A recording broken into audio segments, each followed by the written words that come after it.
तस्मै श्री गुरुवे नमः। विद्यानां दक्षिणामूर्ते नमः। शंकरं शंकराचार्यं केशवं बादरायणं सूरं पुनः ओं देवताभ्यो नमो नमः।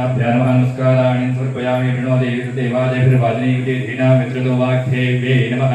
नमस्काराणि समर्पयामि। शुभे शोभने मुहूर्ते ब्रह्मणः लक्ष्मीमानम्यः चन्द्रशेखर नामधेयस्य कार्तिक कुमार नामधेयस्य सह कुटुम्बानां प्रपद्ये वेङ्कटेशाख्यं तदेव कवचं मम सहस्रशीर्ष पुरुषो वेङ्कटेश शिरोवतो प्राणेश प्राणनिलय प्राणान् रक्षतु मे हरिः आकाशराष्ट्रदानाथ आत्मानं मे सदावतु देवदेवोत्तमोपाय देवं मे वेङ्कटेश्वरः सर्वत्र सर्वकार्येषु मङ्गलं वाचालीश्वरः पालयन्मा सदा कर्म साफल्यं न प्रयच्छतु बीजं देवकी नन्दन सृष्टेति शक्तिः उद्भवक्षोभनो देव इति परमो मन्त्रः शङ्खवृन्नन्दकी चक्रीति कीलकं शङ्खशङ्खगदाधर इत्यस्त्रं रथाङ्गपाणिरक्षोपेति नेत्रं त्रिसामासामहस्सामेति कवचम् आनन्दं परब्रह्मेति योनिः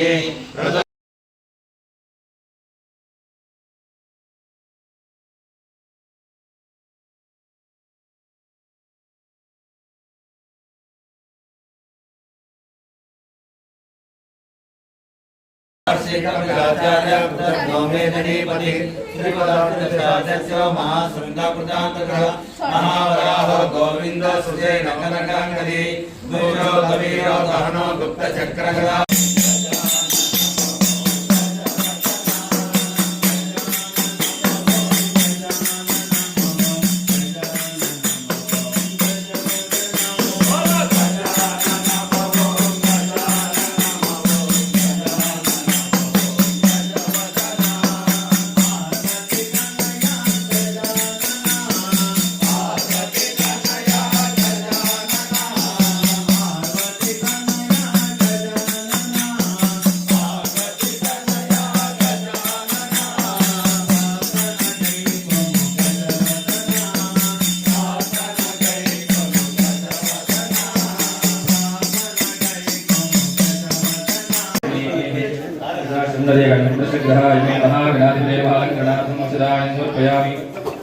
शोभां पुष्पं वेदा पुष्पवान् प्रजावान् पुष्पान् सपदे महा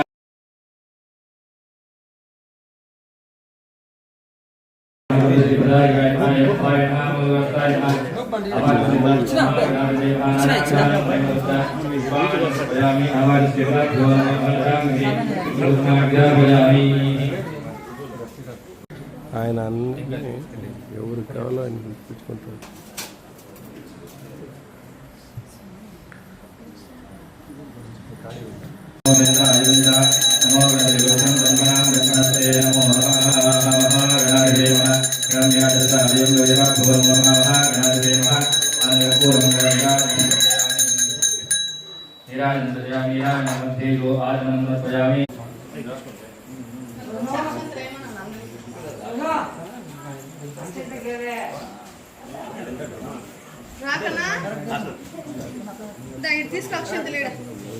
गणेश केसरा डेट తీసుకో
సుందరకాండ ప్రవచనం. జై శ్రీరామ్. ఎవరు మాట్లాడాలి కదా? సుందరకాండ ప్రవచనం చెప్పండి, శ్రద్ధగా ఉండండి.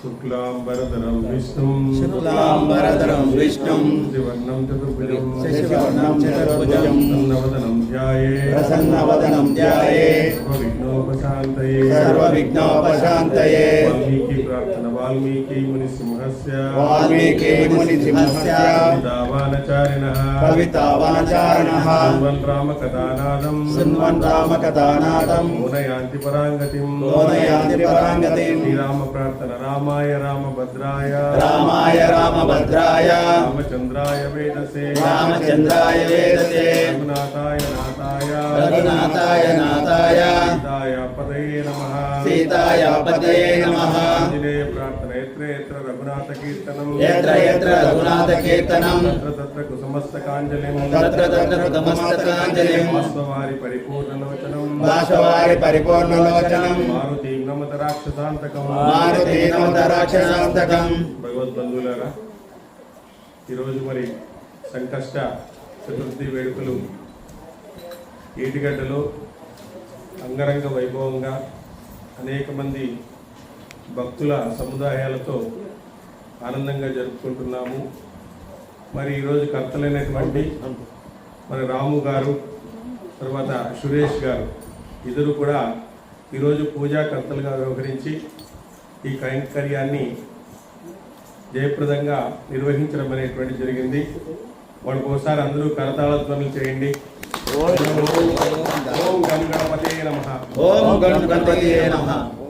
కాబట్టి ఎందుకంటే మనము పూజలు అన్ని చోట్ల చేస్తుంటాం, కానీ ఆ పూజా విధానము, పూజ వెనుక ఉండేటువంటి అంతరార్థము, తర్వాత మనకు పనికొచ్చేటువంటి కొన్ని మాటలు, ఇవన్నీ కూడా జరిగినప్పుడే అక్కడ సంకల్పం ఉంటుందన్నమాట. పూజ మామూలుగా అన్ని చోట్ల చేస్తుంటారు, కానీ అక్కడ వచ్చిన తర్వాత మనము ఆ పూజ ఎందుకు చేస్తున్నారు, ఆ పూజ వల్ల మనకేం ప్రయోజనం అనేటువంటిది వస్తుంది, మనకు మన జీవితానికి సంబంధించినటువంటి మాటలను చెప్తూ ఇక్కడ ఒక ఆదర్శవంతమైనటువంటి కార్యక్రమాన్ని మేము నిర్వహిస్తున్నాము. దానికి అందరూ కూడా చేదోడు వాదోడుగా ఉంటూ అందరూ కూడా ఇక్కడ కలవడం అనేటువంటిది ఒక గొప్ప పరిణామం చెప్పుకోవచ్చు. ఎందుకంటే మనిషి భక్తుడుగా మారడం చాలా కష్టమంట. మనిషి ఏ విధంగా మారిపోతాడు, కానీ భక్తుడిగా మారడం చాలా కష్టమంట. చాలా కష్టం భక్తుడిగా మారడం. ఏం సార్ ఎట్లా అంటారు మీరు? మేము పొట్టు పెట్టుకున్నాము, గుడికి పోతున్నాము, అంతా టెంకాయ కొడుతున్నాము, అంతా చేస్తున్నాము, ఎందుకు భక్తులు కాదంటే అవన్నీ భక్తికి ఉపయోగపడేవి, కానీ మనం భక్తులుగా అవి మనకు చెల్లవు అని చెప్తారు. ఆంజనేయ స్వామి లాంటి భక్తులు ఉందా మనకి? చెప్పండి. శబరి లాంటి భక్తులు ఉందా? చెప్పండి. భగవంతుడి కోసము దాదాపుగా 20 సంవత్సరాలు వెయిట్ చేసింది శబరి. మరి అంత భక్తి ఉందా మనకి? చెప్పండి. కాబట్టి భక్తి అంటేనే మనము సహనంగా ఉండాలి. సహనము, సహనశీలతే విద్య. మన జ్ఞానం రావాలన్నా ఏది రావాలన్నా కూడా సహనంగా ఉన్నప్పుడు మనకు లభించడం అనేటువంటి జరుగుతుందన్నమాట. ఆ విద్యకు అధిపతి ఎవరు, జ్ఞానానికి అధిపతి ఎవరు అంటే గణపతి. ఆ గణపతిని మనం అర్చించడం వలన మనకు సంకటములు అంటే మనకు వచ్చేటువంటి కష్టాలని తొలగిస్తాడు. ఎప్పుడు మనము ధర్మబద్ధంగా ఉండి, మనం మంచి భావనతో ఉండి, మంచి ప్రీతితో ఉండి, మంచి ఆర్తితో ఉండి భగవంతుణ్ణి మనము ప్రార్థించాలి. ఇవన్నీ ఉంటేనే భగవంతుడు ప్రార్థిస్తాడు. భక్తునికి 2 లక్షణాలు ఉండాలంట. ఒకటి భక్తి, 2 ఆర్జవం అని మనకు భగవద్గీత చెప్తుంది. ఆర్జవం అంటాడు. ఆర్జవం అంటే ఏమి? రుజువర్తనము అంటారు దాన్ని. రుజువర్తనం అంటే ఏమి? క్యారెక్టర్. మనిషికి భక్తి ఒకటే కాదు, మనకి భక్తి ఉంది, క్యారెక్టర్ లేదు. ఒక్కోసారి క్యారెక్టర్ ఉంది, భక్తి ఉండదు. రుజువర్తనము, ఆర్జవం కూడా ఉండాలంట. అవి 2 ఉన్నవాన్నే భక్తుడు అంటారని చెప్పేసి భగవద్గీతలో చెప్తారు. కాబట్టి భక్తుడుగా మారడానికి ఇట్లాంటి సత్సంగాల్లో మనం కూర్చొని అపురూపమైనటువంటి రత్నాలైనటువంటి మాటలను మనం వింటూ ఉండడం వల్ల వాటి మీద మనసు ప్రభావం కలిగి ఆ మనసులో మార్పు అనేటువంటిది సాధ్యమై ఆ విధంగా మనం భక్తుడిగా మారడానికి, ఒక మంచి క్యారెక్టర్ని అలవర్చుకోవడానికి, మంచి లక్షణాన్ని అలవర్చుకోవడానికి, మంచి శీలాన్ని అలవర్చుకోవడానికి ఇలాంటి సత్సంగాలు ఉపయోగపడతాయి. గుడిలోకి వెళ్ళినటువంటి బియ్యము అక్షింతలుగా బయటకు వస్తున్నాయి. గుడిలోకి వెళ్ళినటువంటి అన్నము ప్రసాదంగా బయటకు వస్తుంది. గుడిలోకి వచ్చినటువంటి నీళ్లు తీర్థంగా బయటకు వస్తున్నాం. గుడిలోకి వచ్చిన మనము ఏమిటిగా పోతున్నాం బయటకు? చూడండి ఒకసారి. గుడిలోకి వచ్చినవన్నీ మారుతున్నాయి, గుడిలోకి వచ్చినటువంటి భక్తులే మారడం లేదు. భక్తులే మారడం లేదు ఇంతవరకు.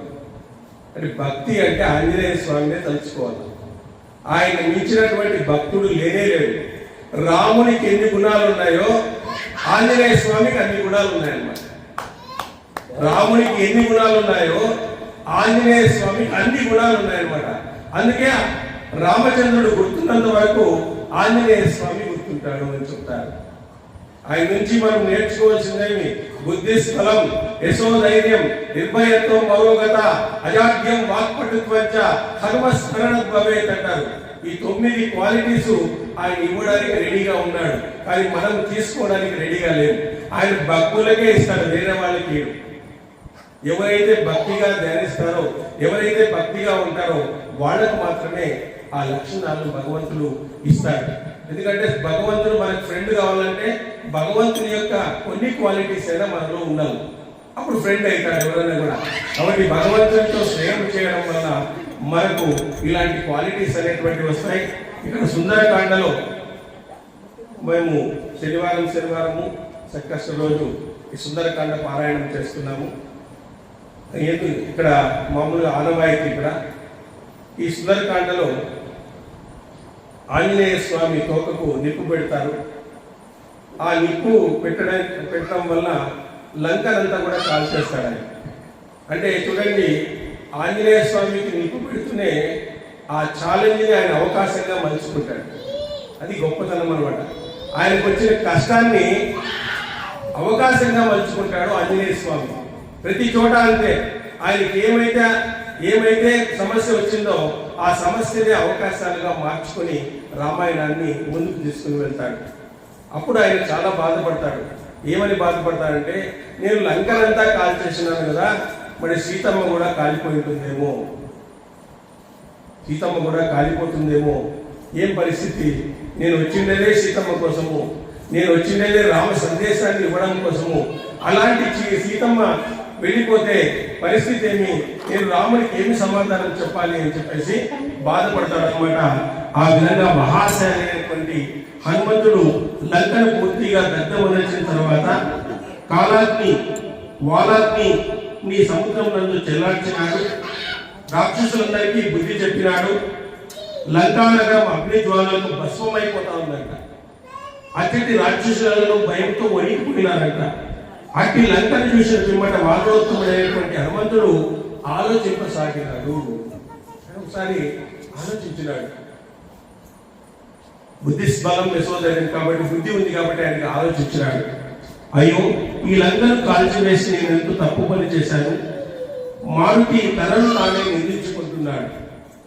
మహాత్ములైన ధీర పురుషులు తమలో పిలువిగిసిన ఆగ్రహావేశాలు ఎగసి ఉన్న మంటలను నీటితో చల్లార్చినట్లుగా నిశ్చయాత్మక బుద్ధితో నిగ్రహించుకుంటారు.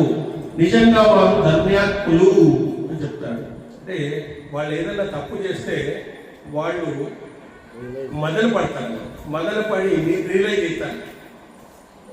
మనం ఏదైనా ఒక తప్పు చేశామనుకోండి, పొరపాటున మనలో దాన్ని ఒకసారి ఆలోచించుకొని మళ్ళీ ఇంకొక తప్పు మనం చేయకూడదు అని చెప్పి ఉంటుందే, అది మహాత్ముల యొక్క గొప్ప లక్షణం. రియలైజ్ అయిపోతారు అన్నమాట. ఆ విధంగా ఆలోచిస్తున్నాడు ఆంజనేయ స్వామి. కోపావేశంలోనైనా ఎట్టి పాపాలకైనా ఒడిగడుతుంటారు. గురువులు హత్య చేయడానికైనా వెనుకాడు. కన్ను మెరుగుగానక పరుష వచనాలతో సజ్జనులు సైతము నిందిస్తారు. కోపం వచ్చినటువంటి వాడు ఎంత చేస్తాడు? వాడి యొక్క శరీరాన్ని వాడే నిందించుకుంటాడు. వాడి యొక్క శరీరాన్ని వాడే కాల్చుకుంటాడు. కోపం అనేటువంటిది అంత దుర్గుణం అనేటువంటి. ఆ కోపాన్ని వదిలేస్తే అర్థం వదిలేసినట్లే అందరూ కూడా. కాబట్టి కోపం అనేటువంటిది అనర్థ హేతువు అని చెప్తారు. ఆ కోపం అనేటువంటి వాడు ఏం చేస్తాడు? కోపం వచ్చినప్పుడు పక్కన వాళ్ళ మీద అంతా కూడా కోపాన్ని చూపిస్తాడు వాడంతా కూడా. ఆ విధంగా కోపోద్రేకులైనటువంటి సజ్జనులను సైతం నిందిస్తారు వాళ్ళు. కోపోద్రేకులైన వాడు ఇది అనవచ్చునా, ఇది అనకూడదా అని కూడా వాళ్ళకి తెలిసేలేదన్నమాట. కోపంలో అనేస్తాడు, ఏం చిట్టి అది మాట్లాడతాడు. కాబట్టి కోపం అనేటువంటిది తన కోపమే తన శత్రువు, తన దాంతనే తనకు రక్ష అని చెప్తారు. కాబట్టి మన కోపము మనము మార్చుకోవాలా, ఆ కోప స్వభావాన్ని మార్చుకోవాలా. మనకు 5 గుణాలు ఉన్నాయి. కామ, క్రోధ, లోభ, మోహ, మదమాశ్చర్య. కామాన్ని ఏం చేసుకోవాలా? నిష్కామం చేసుకోవాలి. కామాన్ని నిష్కామం చేసుకోవాలి. క్రోధాన్ని శాంతిగా మార్చుకోవాలి. కామ, క్రోధ, లోభం నిర్లోభంగా మార్చుకోవాలి. కామం అంటే మీ కోరిక, క్రోధం అంటే ఆ కోరిక తీరకపోతే క్రోధంగా మారుతుంది.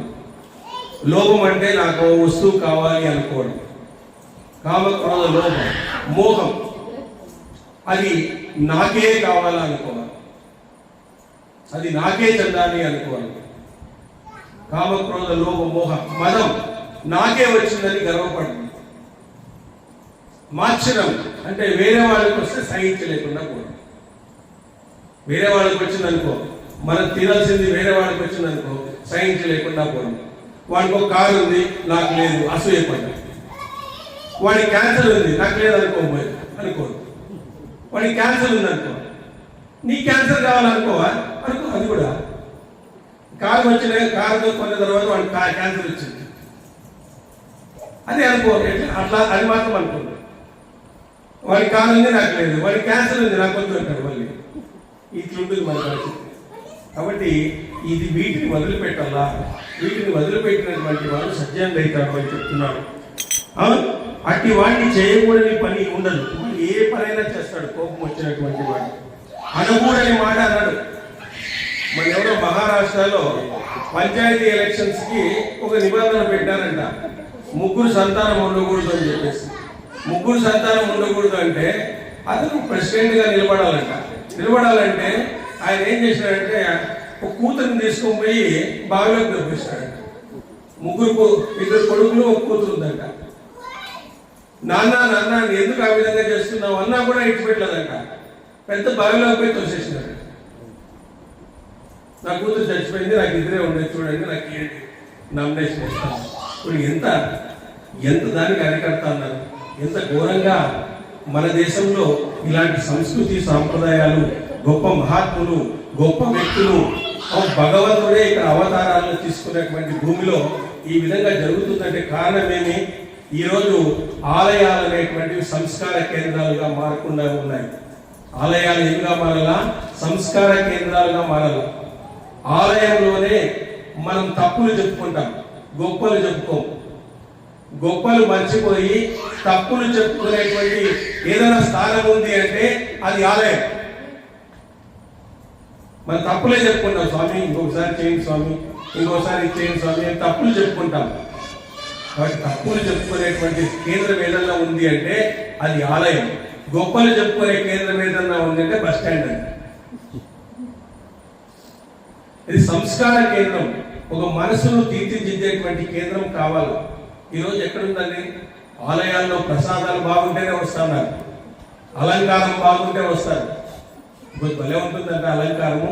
2,000 రూపాయలు కూలి వేసినారంట, 2 లక్షల రూపాయలు కూలి వేసినారంట అని వాట్సాప్ లో వస్తే చూసొద్దామని వస్తాం. ప్రసాదము బ్రహ్మాండంగా ఉందంట, ఓడిగలు ఇవన్నీ చెప్పించినారంట అంటే ఇంకా 10 మంది పిలుచుకొని వస్తారు. రాత్రికి ఆయన ఆనందంగా ఇంట్లో వంట చేసుకోకుండా ఉండొచ్చు. ఇట్లా తయారైపోయినారు ప్లాస్టిక్ భక్తులు అనేటువంటి వాళ్ళు.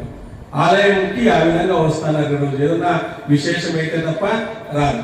విశేషమైతే వచ్చి ఏమన్నా విశేషాలు తెలుసుకుంటారా? ఏం లేదు, ప్రసాదం తీసుకుని వెళ్ళిపోతారు. ఇట్లా తయారైనారు.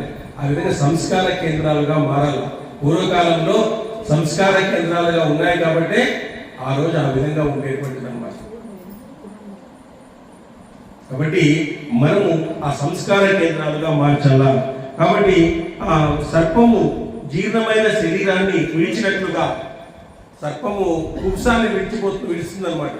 ఆ విధంగా జీర్ణమైన శరీరాన్ని విడిచినట్లుగా క్షణికావేశము, క్రోధావేశము అంచుకున్నటువంటి వాడే గొప్పవాడు అని చెప్పాడు. హనుమంతుడే చెప్పాడు. ఎవరైతే క్రోధావేశాన్ని, క్షణికావేశాన్ని అదుపులో పెట్టుకుంటారో, అది ఎప్పుడు అదుపులో పెట్టుకుంటారో? మనసుకు శిక్షణ ఇవ్వాలి మనం. ఇప్పుడు ఏమైపోయింది? మనసు ఏమైతుంది? మనసు ఏమైపోతుంది? కోరిన చోటుకంతా కూడా మనసు ఏమైతుందంటే, మనసు అనేటువంటిది కోరిన చోటుకంతా వెళ్ళిపోతుంది. కన్ను పోయిన చోటుకంతా మనసు పోతా ఉంది.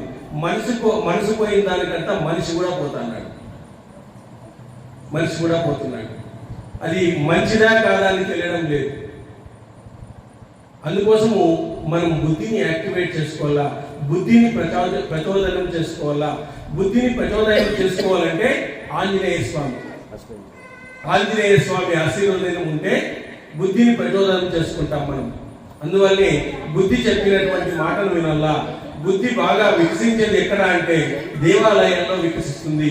ఇట్లాంటి గ్రంథాలను పారాయణం చేయడం వల్ల, ఇట్లాంటి గ్రంథంలో అమూల్యమైనటువంటి విషయాలు వినడం వల్ల, ఇట్లాంటి గ్రంథాల్లో ఉండేటువంటి గొప్ప గొప్ప సందేశాల వల్ల, ఇట్లాంటి గ్రంథాల్లో ఉండేటువంటి గొప్ప గొప్ప యథార్థాల వల్ల, ఇట్లాంటి గ్రంథాల్లో ఉండేటువంటి గొప్ప గొప్ప సత్యాల వల్ల బుద్ధి వికసిస్తుంది. ఆ బుద్ధి వికసించినప్పుడు మనసు దాన్ని అరికడుతుంది. ఆ మనసును భగవంతుని వైపు తీసుకొని పోతుంది. ఆ విధంగా ఆత్మ వైపు తీసుకుని పోయి ఒక స్థిరమైనటువంటి వ్యక్తిగా, ఒక నిశ్చయమైనటువంటి వ్యక్తిగా, నిశ్చలమైనటువంటి వ్యక్తిగా నువ్వు మారడానికి హనుమంతుని యొక్క చరిత్ర మనం తెలుసుకోవాలి. ఈరోజు ప్రపంచంలో పర్సనాలిటీ డెవలప్మెంట్ అంటారు. ఆ పర్సనాలిటీ డెవలప్మెంట్ అంతా మనం గ్రంథాల్లో దాచుకున్నారు. ఈ రోజు ఏ పర్సనాలిటీ డెవలప్మెంట్ అయినా హనుమంతుని గురించి చెప్పకుండా ఉన్నారేమో చూడండి. పెద్ద పెద్ద కార్యక్రమాలు. అమెరికాలో ఒక యూనివర్సిటీలో భగవద్గీతని ఈరోజు వాళ్ళకు పరీక్ష పెడుతున్నారు. ట్రాన్స్ఫర్మేషన్ ఆఫ్ జర్నీ అని చెప్పేసి పెంటగాన్ యూనివర్సిటీలో MBA విద్యార్థులకు భగవద్గీతలో ఎగ్జామ్ ఉంది. మన దరిద్రము, మనము చదివితే మతం అంటారు. మన దరిద్రం చూడండి, ఎంత దరిద్రం చూడండి.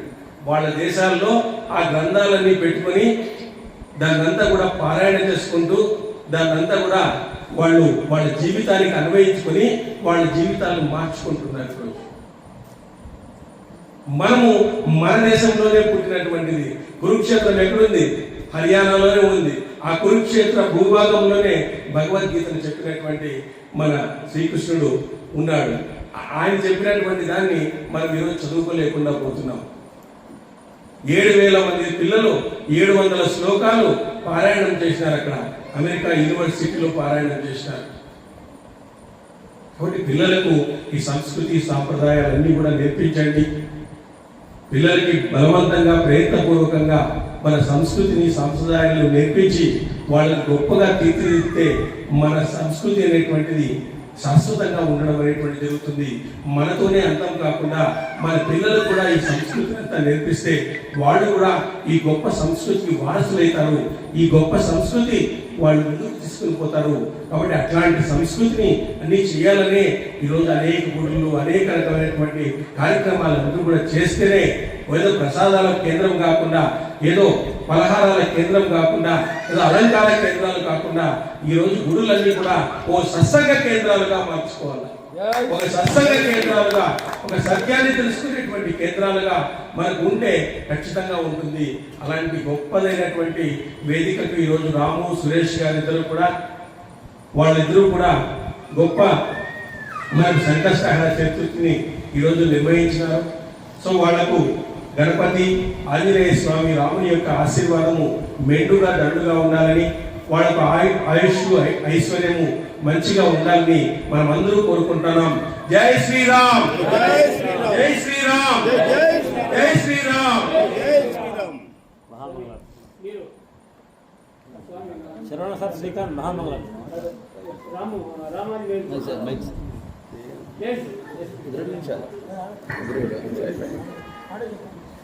మాట్లాడదు.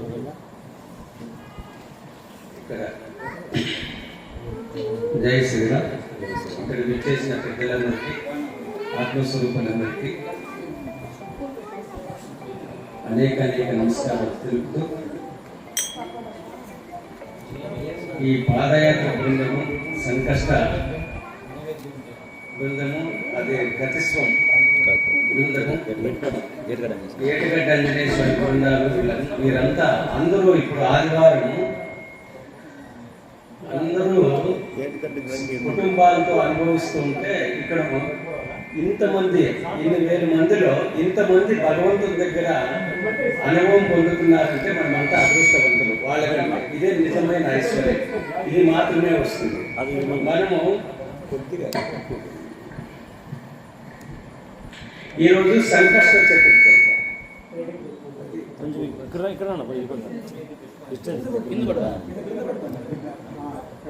ఈరోజు సంకష్ట చతుర్థి అని. సంకష్ట చతుర్థి అంటే ఏమంటే సంకటాన్ని హరించేది అని. చతుర్థి అంటే 4 అని. ఏమి 4 అంటే పంచభూతాలు 5 ఉంటే 4 ఆకాశము, వాయువు, అగ్ని, జలము, పృథివీ అని 5 ఉన్నాయి. ఈ 5లో ఈ 4ని హరించేదే. హరించినప్పుడే వినాయకుడు మనకి విఘ్నాలు లేకుండా ఉంటాడు. అంటే ఆకాశము ఎట్లా ఉంది అంటే నిరాకార నిరంజన నిరామయ స్వరూపము అంటారు. దాన్ని దేవుడు, ఓంకారము ఇవన్నీ అంటారు. ఈ 4 మనల్ని భ్రష్టపట్టిస్తా అంటారు. ఏమేమి? వాయువు అంటే మనసు, అగ్ని అంటే తెలివి, బుద్ధి లేకుండా తెలివితో ఈ ప్రపంచాన్ని అంతా ఈ 4 కనబడతా ఉంది. ఈ పంచభూతాలు, జలము, మళ్ళీ భూమి. ఈ 4 ఈ పృథ్వీ చూస్తే అహంకారాన్ని, ఆకారాలను కనిపిస్తుంది. ఈ నీళ్లు చూస్తే చింతలు, మనసుని చర్చలు చేస్తూ ఉంది అలల మాదిరి ఆ నీళ్లలో. తర్వాత ఈ అగ్ని బుద్ధి కాకుండా తెలివితో ఉపయోగిస్తా ఉన్నాం. ఈ 4 ఎప్పుడైతే ఈ 4 ఆకాశం నుండి పుట్టినాయో ఆ ఆకాశాన్ని ఎప్పుడైతే, ఆకాశం అంటే పైనుండేది అనుకుంటున్నారు. ఆకాశం అవకాశం ఇచ్చేది. ఈ 4టికి అవకాశం ఇచ్చేదే ఆకాశం. ఆకాశస్య గుణశబ్దో నిశబ్దో బ్రహ్మ ఉచ్యతే అంటారు. ఆకాశము శబ్దగుణం అయితే ఓంకారం నుండి పుట్టిండేవి ఈ 4 మిగతావన్నీ. కాబట్టి మనము వినాయకుడు అంటే ఈ ఆకారం ఉంది చూడండి. ఇట్లా ఆకారం ఎంతో బాగా చెప్పినారు ఈరోజు అంతా వింటా ఉంటే. వినాయకుడు అంటే శ్వాసను దీర్ఘంగా తీసుకొని వదులు అని తొండలు ఇంత పొడవు పెట్టింది. మనకు వివేకముతో గ్రహించు అని. విగ్రహారాధన అంటే ఏమంటే విగ్రహాల్లో గ్రహించడం ఏమి అంటే మనము వివేకంతో గ్రహించాల. వివేకవంతుడు అంటే వివేకంతో గ్రహించాలి. ఎప్పుడు మనం 5వ క్లాసులోనే 10వ క్లాసులోనే ఉంటే ఉద్యోగాలు రావండి. ప్రకృతి పరంగా 10th క్లాస్ చదివినా రావు, డిగ్రీ చదివినా రావు. పీజీ చేసి తర్వాత పిహెచ్డి చేసి దానిలో కూడా స్పెషలైజేషన్ ఉంటేనే మనకి ఉద్యోగాలు వస్తాయి. అక్కడ ఉద్యోగం వస్తే డబ్బులు వస్తాయి. ఇక్కడ రావాల్సింది ఏమి రావాలా? భక్తి వచ్చింది, కానీ ఆ భక్తి యొక్క కార్య ద్వయదోష రహితమే భక్తి అన్నమాట. ద్వయము అంటే ఏమి? ఇక్కడ సమతుల్యం రావాల. ప్రతి ఒక్కరు అందరిలోనూ అన్నిటిలోనూ, ఒక మన రామాంజలి గారు మొన్న పాడినాడు, అందరిలోనూ అన్నిటిలోనూ ఉన్నది నీవేలే, కొలువున్నది నీవేలే అన్నాడు. ఆత్మ అందరిలోనూ ఉన్నది. అటువంటి ఆత్మని మనము దర్శించినప్పుడే అవుతుంది. దీన్ని దర్శించడానికి ముందు మన క్యారెక్టర్, మన స్వామి గారు ఇప్పుడే చెప్పేది, క్యారెక్టర్ ముఖ్యము. మనం వస్తే ఆయన ఇట్లా పాడినాడు అట్లా పాడినాడు, కానీ ఆ పాటల్లో భావాన్ని మనం అర్థం చేసుకోవాలి. ఎప్పుడైనా మనము బాగుందప్ప రాగా తాళ ఏగైని బరులు ఏమి శిశువు వేత్తి పశువులు వేత్తి గానరసపడి అని శిశువులు పశువులు పిల్లలు అందరూ గానానికి పడిపోతారు. కరెక్టే, ఆ కొంతసేపు బాగుంటారు, బయట పోతేనే ఆయన తాళం మిక్కాయ అది అట్లా అయిపోయా మనం విమర్శిస్తూ వస్తాను. స్వామి కూడా చెప్పింది, ఆ విమర్శన అనేది పోవాలి. ఆ విమర్శన మనకి ఆ భావంతో వినండి, బాగా వింటూ ఒకసారి నువ్వు చెప్పేది అర్థం, వాళ్ళు చెప్తా ఉంటే నీకు చెప్పేది రాకపోతే ఆ భావంలో పోతే ఆ భావమే భగవంతుడు.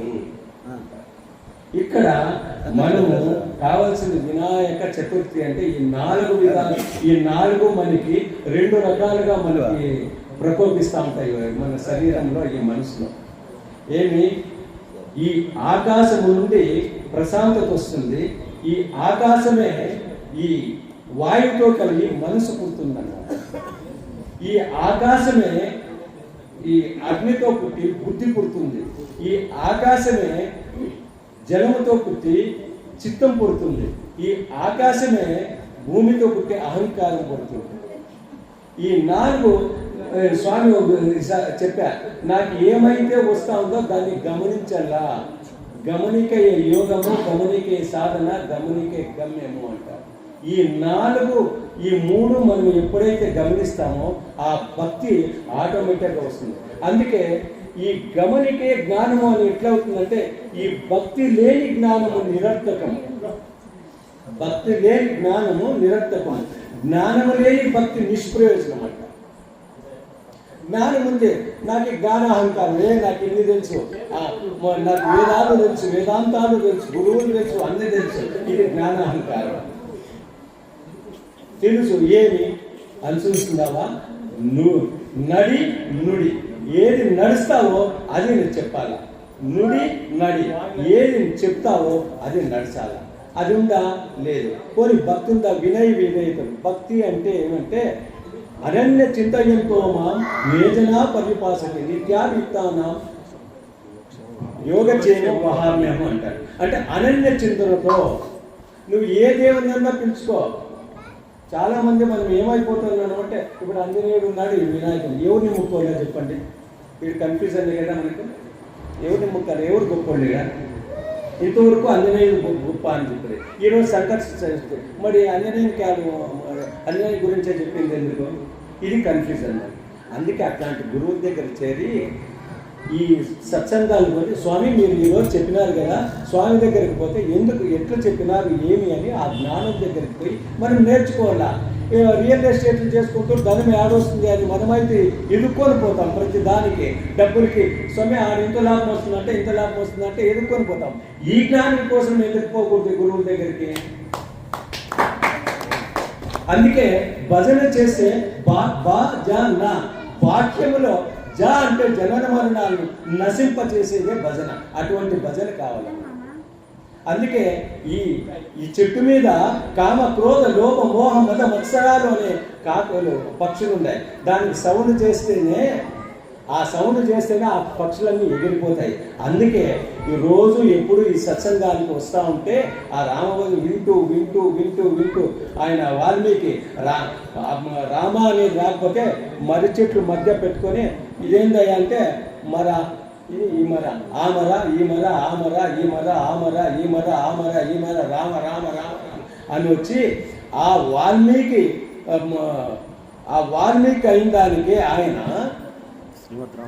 రామాయణమే, ఆ విష్ణువే రామునిగా పుట్టినాడు. చూడండి,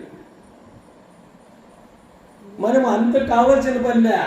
వాళ్ళు అందరూ కష్టపడి సేద్యం చేసి అంత భూములంతా సంపాదించి ఇదిగోవయ్యా దీన్ని సాగు చేసుకోవాలి ఆ మహనీయుల మహాత్ములు మనకి జ్ఞాన ఆస్తి ఇచ్చినారు. ఆ జ్ఞానాన్ని ఇంటూ తపస్సు చేయాల్సిన పనిలా మనము ఉండేదాన్ని ఆ భాండాగారాన్ని నిష్ప్రయోజనం చేయకుండా నిరుపయోగం పడకుండా మనం దాన్ని కాపాడుకుంటా పోతా ఉంటే అదే చాలు, అదే ముక్తికి మోక్షం. లేకపోతే లేదండి. అందుకే మనము ఇక్కడికి వచ్చిన తర్వాత స్వామి మనం ఒక మాట చెప్పినాడు. ఏం చెప్పినాడు? ఇక్కడ వస్తే క్యారెక్టర్ ముఖ్యం. ఇక్కడ వచ్చి ఒక కుండ నిండా నీళ్ళు, కొత్త కుండ తెచ్చినాము, కొత్త కుండ వస్తా అంటే నీళ్లు కారుతానే ఉంటాయి. ఆడేమో బాగుంది, నీళ్లు పోసిన తర్వాతే తెలిసిపోయింది. మనమేమో ఈడేమో నీళ్లు నింపుకోయినాము, భక్తి భగవంతుడి నామాలు ఇవన్నీ నింపుకోయినాము, బయట పోతే కారిపోతా ఉన్నాం. అది పట్లంట ఇక పిట్లుంట, ఈరోజు చట్నీ బాగలేదు ఇట్లనే చేసేది, అది అట్లనే వాళ్ళు ఇట్లంట ఇట్లా కారిపోయా. మొత్తం ఇంతవరకు భక్తి ఏదైతే ఉందో అంతా పోయింది. తర్వాత మనం బయట పోతాము. మన పాపాలన్నీ ఎట్లొస్తాయంటే ఇతన్ని విమర్శించే దానిలోనే సరిపోతుంది. కానీ ఆ విమర్శ ఎట్లుండాలంటే ఇప్పుడు ఈ సత్సంగాన్ని సంస్కరింపబడేటట్టుగా ఉండాలి. స్వామి రిక్వెస్ట్గా చెప్పు, నీవు ఇట్లున్నావు, ఏమైనా ఇట్లా మారితే బాగుంటుంది అని ఒక అన్నదమ్మునికి ఒక సోదరుడు భావంతో చెప్పొచ్చు. నాకు తెలిసిందని నువ్వు ఆర్డర్ వేయాల్సిన పని లేదు. రిక్వెస్ట్గా చెప్పి మనం మారితే ఈ సత్సంగాలే సత్సంగత్వే నిత్సంగత్వం, నిత్సంగత్వే నిర్మోహత్వం, నిర్మోహత్వే నిశ్చలతత్వం, నిశ్చలతత్వే జీవన్ముక్తి అని ఆ జీవన్ముక్తిని పొందాం. ఈ జన్మములోనే జీవన్ముక్తి పొందాలము. చచ్చిపోయిన తర్వాత ముక్తి కాదు, మోక్షం లేదు, ఎవరికి తెలుసు? అందుకే ఎన్నో జన్మల నుండి పాపాలు తీసుకొని వచ్చినాము. ఆ పాపాలని పాపాల పుట్ట మనకు ఒక బ్యాగ్ ఉంది. ఆ బ్యాగ్ని సంపాదించే ఇప్పుడు ఎంతసేపు ఉన్నాము ఈ సత్సంగం? 3 గంటల సమయం. 3 గంటల సేపులో 3 గంటలకి ఎన్ని సెకండ్లు అంటే 3 గంటలకి 180 పాపాలు పోతాయి. ఈ కొంతసేపు మీరు భావంతో ఉంటే రోజు ఈ రామనామం కానీ భగవంతుడి నామం కానీ చెప్తా ఉంటే ప్రతిరోజు అప్పులు కట్టేస్తూ ఉంటాం. పాపాలన్నీ పోతూ ఉంటాయి. అప్పుడు జీవనం నుండి ముక్తి పొందుతాయి. అప్పుడే ఈ భక్తి అంతా ఏమైందంటే పాపాలు అప్పు కట్టేసినట్లల్లా అక్కడ నీకు తక్కువైపోతుంది. ఇంకా అప్పంతా పూర్తి కట్టేసిన తర్వాత ఇంకా డిపాజిట్లే మిగులుతాయి. ఈ భక్తి, ఈ దాన, ఈ ధర్మాలు ఎటువంటివి అంటే మనం ఒక కార్యక్రమానికి ఏదో పెళ్ళికి పోతా ఉన్నాం, వర్షం వస్తూ ఉంది. ఆ వర్షం వచ్చినప్పుడు ఏమవుతుంది అంటే బాగా షూటు బూట్ వేసుకొని మంచి అలంకరించుకొని పోతూ ఉంటాం. వర్షం వస్తుంది, పోకపోతే వాళ్ళేమో నిష్ఠూరం పోతారు, వాళ్ళు నిష్ఠూరం చేస్తారు. పోకపోతే నాకు బాగా ఏమిరా ఇట్లా అంతా రెడీ అయిపోయినామో ఈ వర్షం వచ్చారు. మనం దానికి ఏదో ఉపాయం ఉంది కదా. ఆ ఉపాయం ఏమంటే గొడుగు పట్టుకొని పోవడం. గొడుగు పట్టుకొని పోతే కాళ్ళు మాత్రమే నమ్ముతాయి కానీ బట్టలు నాను మనము హాజరు కావచ్చు. అట్లే ఈ భక్తి కానీ ఏదైనా పాజిటివ్ కర్మాస్ కానీ ఇవన్నీ మనకి ఈ గొడుగులాగా ఉపయోగపడతాయి. కానీ వర్షం ఫుల్ బట్టలు నానలేదు, కాళ్ళు మాత్రమే నాన్నాయి. అట్లా ఎటువంటి పెద్ద కర్మ ఉన్నప్పటికీ కూడా మనకి ఈ భక్తితో చిన్నగా అవుతుంది, ఎముకలు ఎరిగేదిపోయి గాయాలైతాయి. అందుకే మనము ఈ భక్తిని అలవర్చుకొని మహనీయులు మహాత్ములు చెప్పిన అడుగుజాడల్లో నడుచుకుంటూ ఈ బృందాన్ని, ఈ సంస్కారమైన దాన్ని అందరికీ పంచుతూ ఇంకా కొంతమందికి చెబుతూ అందరికీ ఇక్కడ ఆహ్వానించి ఆ సంస్కరింపబడే ఈ ప్రపంచాన్ని ప్రపంచము అంటేనే ప్రకాశంతో నిండిన పంచభూతాలు అని. భగవంతుడు ఉన్నాడు, పంచభూతాలు ఉన్నాయి. ఆ వీటిని సంస్కరింపబడే తర్వాత రామనామం పెట్టి చెప్పినాము, భగవత్ చింతన చేసినాము. ఈ వైబ్రేషన్స్ అంతా పోతాయి. ఇక్కడ అంతా పల్లెలకంతా ఒక్కసారి ఓంకారం చెబితే 30 కిలోమీటర్ల 1 మీటరా 5 అడుగులు పోతుందంట. మరి చెప్పండి, ఒక్కసారి ఓంకారం కొలిచినారు, వైబ్రేషన్స్ కొలిచినారు. మరి ఎప్పుడూ ఓంకారం చెప్పి మహనీయుల మహాత్ముల యొక్క ఇవి సంస్కరింపబడి మనము మంత్రాలు చెప్తాం. ఇప్పుడు మీరు విష్ణు సహస్రనామం చెప్తా ఉన్నారు. విష్ణు సహస్రనామం చెప్తే ఎవరికైనా షుగర్ ఉంటే చెప్పండి, వెళ్ళిపోతుంది. కరెక్ట్గా చెప్పిందంటే కరెక్ట్గా పలుకుతూ ఉన్నారు. నాకే రాదు విష్ణు సహస్రం, నేను చదువుతూ ఉంటాను, చూస్తూ ఉంటాను. అవి చెబుతూ ఉంటే నాకు షుగర్ ఉండేదే విష్ణు సహస్రనామం చెప్పిన దానికి పోతాను. ఈ దేవభాష ఉండే సంస్కృతము ఇవన్నీ చెబితే లోపల ఉండే నరాలన్నీ కదలుతాయి ప్రతిదీ. కాబట్టి మీరు ఈ భగవద్భక్తిని అలవర్చుకొని మీరు మీ జీవితాన్ని మనమందరూ నా జీవితంతో అందరూ మన జీవితాన్ని పునీతం చేసుకొని ఇదే లాస్ట్ జన్మగా ఉత్తమ జన్మ రావాలని మాత్రం అనుకోవద్దు. ఉత్తమ జన్మ వచ్చినా అక్కడ షావుకారులుగా పుడతారు, మళ్ళీ ధనం ఇచ్చిన మదం ఇచ్చిన అని మళ్ళీ ఇవన్నీ ఈ పాపాలు చేసిన వాళ్ళకంతా ఇనుప సంఖ్యలు అంటే ఈ ఉత్తమ జన్మ వచ్చిండే వాళ్ళకి బంగారు సంఖ్యలు బంధమే కదా. అందుకే మనకి ఏమిటి రావాలంటే మనకు మరల జన్మ ఎత్తుకుండా మార్గము కనిపెట్టేవాడు. ఇదే ఫస్ట్ దారి ఈ భక్తి. తర్వాతే జ్ఞానం రావాలి. ఇక్కడ వరకే నిల్చొద్దండి దయించి. ఈ జ్ఞానాన్ని కూడా అటువంటి సద్గురుమూర్తుల దగ్గరికి వెళ్ళి ఆ జ్ఞానాన్ని మనం తెలుసుకొని పునీతం కావాలని ఈ సభాముఖంగా తెలియజేస్తూ నాకు ఈ అవకాశాన్ని ఇచ్చినందుకు నాకు ఆ భగవంతుడు కూడా నాకు అవకాశం ఇచ్చినందుకు మిమ్మల్ని అందరినీ దర్శించినందుకు నేను ధన్యుణ్ణి.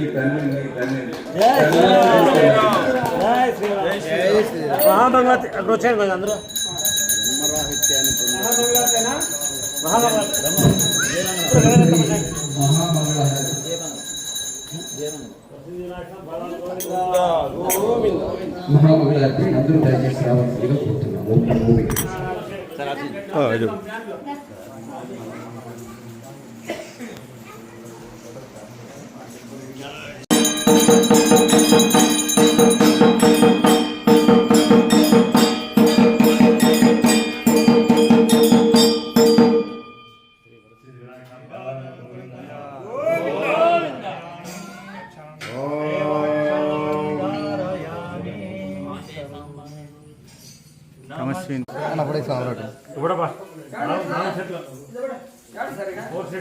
దాంట్లోనే ఏదో 2 పండ్లు తీసుకోండి.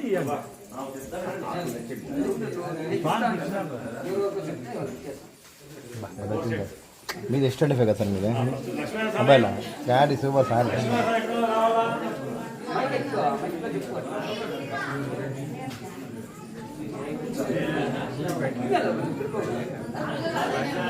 రావాలండి. తర్వాత నిలబడండి.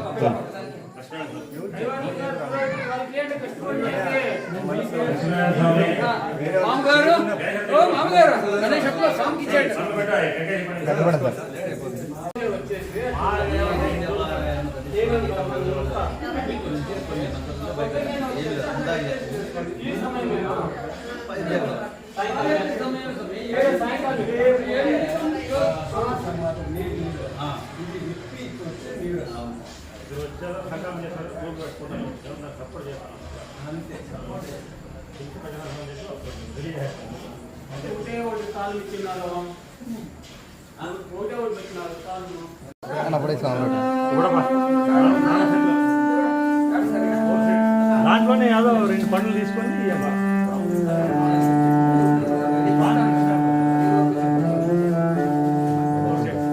మీది ఎస్టండి కదా సార్ మీదే మొబైల్ యాడ్ సూపర్ సార్